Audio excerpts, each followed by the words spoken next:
Seigneur jugerait cela abominable. Vous ne devrez pas déshonorer par de telles pratiques le pays que le Seigneur votre Dieu va vous donner en possession. Le jeune marié. Un homme qui vient de se marier est dispensé de partir à l'armée et on ne lui imposera aucune autre charge. Il en sera libéré pendant 1 an pour pouvoir se consacrer à sa maison et rendre heureuse la femme qu'il a épousée. Les gages. On ne doit pas exiger en gage de quelqu'un sa meule de blé, même pas la pierre supérieure de la meule, car ce serait le priver de ses moyens d'existence. L'enlèvement de personnes. Si un Israélite enlève un de ses compatriotes et qu'il le réduise en esclavage ou le vende, il doit être mis à mort. Vous ferez ainsi disparaître le mal du milieu de vous. La lèpre. Prenez bien garde au cas de lèpre. Veillez soigneusement à mettre en pratique toutes les instructions que j'ai communiquées aux prêtres lévites et qu'ils vous transmettront. Rappelez-vous ce que le Seigneur votre Dieu a fait à Myriam lorsque vous étiez en route après la sortie d'Égypte. Encore les gages. Si vous prêtez quelque chose à un compatriote, ne pénétrez pas chez lui pour y prendre un gage. Restez dehors et celui qui vous avez accordé le prêt vous apportera le gage à l'extérieur.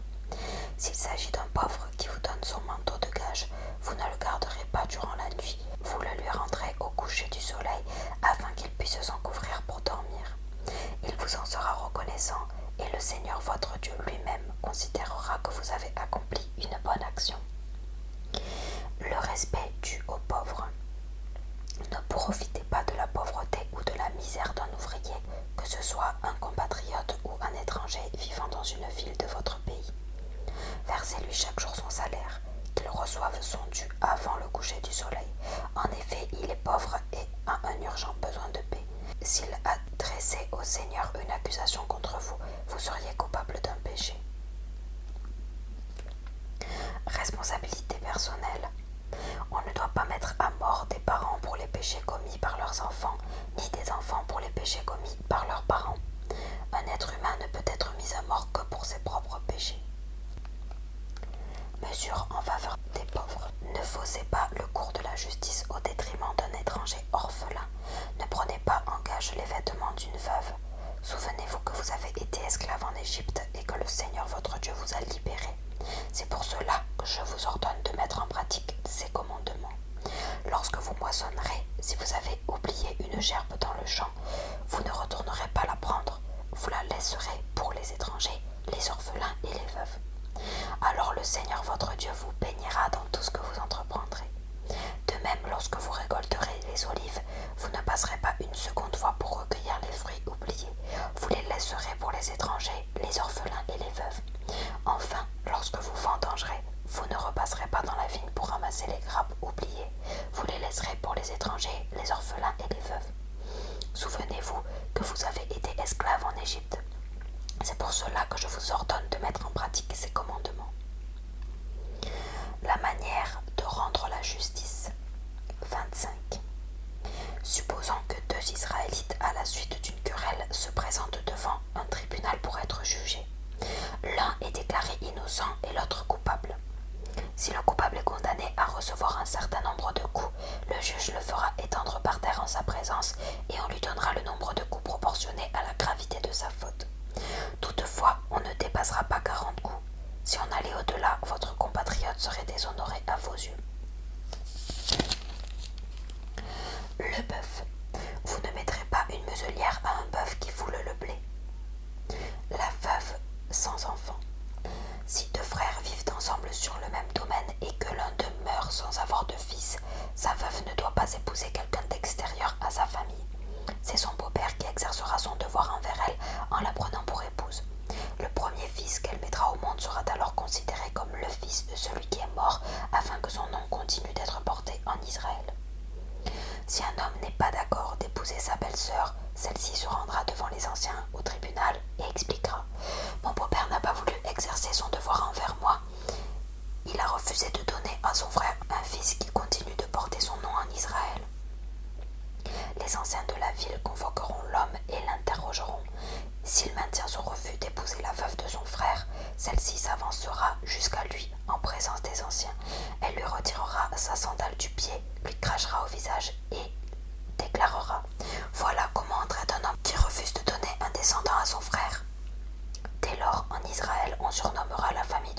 d'arracher son mari au cou de l'adversaire.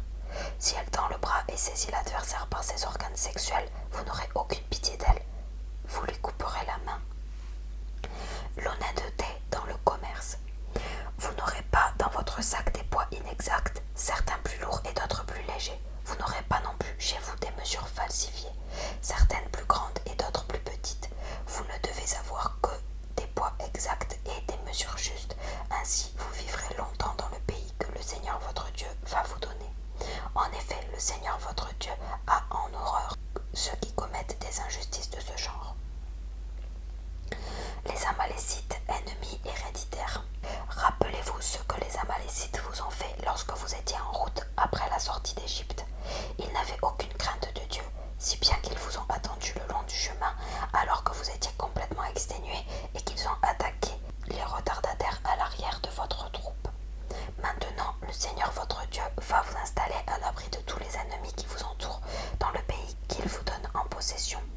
Vous exterminerez alors les Amalécites de telle sorte que personne sur terre ne se souvienne d'eux. N'oubliez pas cela. Les premiers produits du sol, la confession de foi. 26. Vous allez pénétrer dans le pays que le Seigneur votre Dieu vous accorde et vous en prendrez possession. Quand vous y serez installés, chacun de vous prélèvera une partie des produits du sol qu'il aura fait pousser dans le pays donné par le Seigneur. Il la déposera dans une corbeille et la portera au lieu choisi par le Seigneur votre Dieu pour y manifester sa présence. Il ira trouver le prêtre en fonction à ce moment-là et lui dira « Je proclame aujourd'hui devant le Seigneur ton Dieu que je suis arrivé dans le pays qu'il avait promis à nos ancêtres de nous donner. » Le prêtre prendra la corbeille à porter et la placera devant l'autel du Seigneur votre Dieu. L'homme prononcera alors cette déclaration devant le Seigneur. Mon ancêtre était un Araméen errant. Il s'est rendu en Égypte et il y a d'abord séjourné avec le petit groupe de gens qui l'accompagnaient. Ceux-ci ont formé pour la suite une grande nation, puissante et nombreuse. Mais les Égyptiens nous ont maltraités et opprimés en nous imposant un dur esclavage. Nous avons appelé à l'aide le Seigneur, Dieu de nos ancêtres. Il a entendu nos cris et il a vu combien nous étions maltraités, brutalisés et opprimés. Il nous a fait sortir d'Égypte en recourant à des exploits irrésistibles et terrifiants et à des prodiges extraordinaires. Il nous a conduits jusqu'ici et il nous a donné ce pays qui regorge de lait et de miel. C'est pourquoi maintenant j'apporte au Seigneur les premiers produits des terres qu'il m'a accordées. L'homme déposera alors devant le sanctuaire ce qu'il aura apporté et s'inclinera jusqu'à terre pour adorer le Seigneur votre Dieu. Ensuite, avec les Lévites et les étrangers qui habitaient votre pays, vous vous réjouirez de tous les bienfaits que le Seigneur votre Dieu vous a accordés à vous et à vos familles. Le prélèvement de la 3e année. Tous les 3 ans, ce sera l'année de prélèvement. Lorsque vous aurez terminé de prélever la part réservée de vos récoltes, vous la mettrez à la disposition des Lévites, des étrangers, des orphelins et des veuves. Ceux-ci trouveront ainsi sur place de quoi se nourrir abondamment. Alors vous direz devant le Seigneur votre Dieu, « Seigneur, je n'ai rien gardé chez moi de tout ce qui t'est réservé. Comme tu l'exiges, j'ai tout mis à la disposition des veuves. Je n'ai rien négligé, rien oublié de ce que tu ordonnes à ce sujet. Je n'ai rien mangé de cette part réservée. Quand j'étais en deuil, je ne l'ai pas livré alors que j'étais en état d'impureté. Je n'en ai rien donné en offrande pour un mort. J'ai écouté tes instructions, Seigneur mon Dieu, et j'ai obéi à tes ordres. Regarde donc du haut du ciel, là où tu demeures, et répands tes bienfaits sur Israël, ton peuple, et sur le pays que tu nous as donné, selon la promesse faite aux ancêtres, pays qui regorge de lait et de miel. Israël, peuple du Seigneur. En ce jour, le Seigneur votre Dieu vous ordonne de mettre en pratique ses commandements et ses règles. Vous veillerez à vous y conformer de tout votre cœur et de toute votre âme. Vous avez obtenu aujourd'hui une promesse du Seigneur. Il sera votre Dieu si vous faites ce qu'il désire, si vous lui obéissez en tenant compte de ses lois, de ses commandements et de ses règles. De son côté, il a obtenu de vous cette promesse. Vous serez son peuple, ceux qu'il appelle son bien le plus précieux, et vous obéirez à tous ses commandements. Oui, le Seigneur votre Dieu veut que vous deveniez la première de toutes les nations qu'il a créées, en gloire, en renommée et en dignité, et que vous soyez le peuple qui lui appartient, en propre, comme il l'a déclaré. Israël célèbre l'alliance, 27 à 28. dressé sur le mont Garizim. 27. Moïse, accompagné des anciens du peuple, donna cet ordre aux Israélites. Vous obéirez à tous les commandements que je vous communique aujourd'hui. Le jour où vous traverserez le Jourdain pour entrer dans le pays que le Seigneur votre Dieu vous donne, vous dresserez de grandes pierres que vous peindrez en blanc. Sur ces pierres, vous écrirez dès votre arrivée tous les commandements de la loi que je vous transmets. Ainsi vous pourrez entrer dans le pays, regorgeant de lait et de miel que le Seigneur, le Dieu de vos ancêtres, vous donne selon la promesse qu'il vous a faite. Oui, quand vous aurez traversé le Jourdain, vous dresserez sur le mont Garizim les pierres dont je viens de vous parler et vous les peindrez en blanc. Ensuite, vous construirez au même endroit un autel pour le Seigneur votre Dieu au moyen de pierres qu'aucun outil de fer n'a touché. Vous ne devrez utiliser que des pierres non taillées pour le construire. Sur cet autel, vous offrirez au Seigneur des sacrifices complets. Vous offrirez également des sacrifices de communion que vous consommerez sur place dans la joie en présence du Seigneur votre Dieu. Quant aux pierres que vous aurez dressées, vous écrirez dessus tous les commandements de la loi de Dieu de manière bien lisible. Ensuite, Moïse, accompagné des prêtres lévites, s'adressera encore au peuple. Israélites, faites silence et écoutez, leur dit-il. Aujourd'hui, vous êtes devenus le peuple du Seigneur votre Dieu. Obéissez-lui donc. Mettez en pratique ses commandements et ses lois que je vous communique en ce moment. Le même jour, Moïse donna aussi au peuple l'ordre suivant. Quand vous aurez traversé le Jourdain, les tribus de Siméon, Lévi, Juda, Issachar, Joseph et Benjamin se tiendront sur le mont Garizim pour prononcer les bénédictions en faveur du peuple, tandis que les tribus de Ruben, Gad, Aser, Zabulon, Dan et Nephtali se tiendront sur le mont Ébal pour prononcer les malédictions. Les 12 malédictions.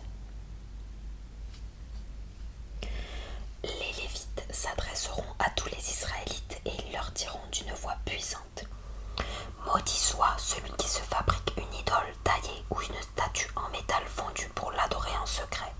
Le Seigneur déteste ce genre d'objet fabriqué par les mains humaines. Et tout le peuple répondra Amen.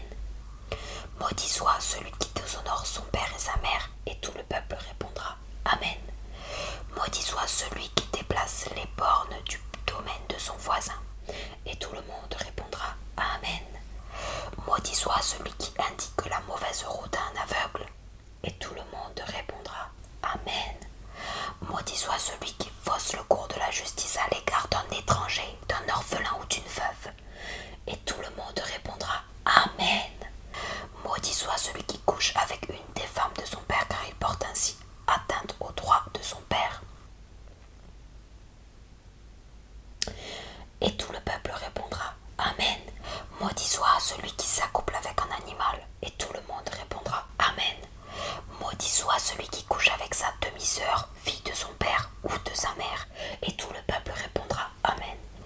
Maudit soit celui qui couche avec la mère de sa femme. Et tout le monde répondra Amen.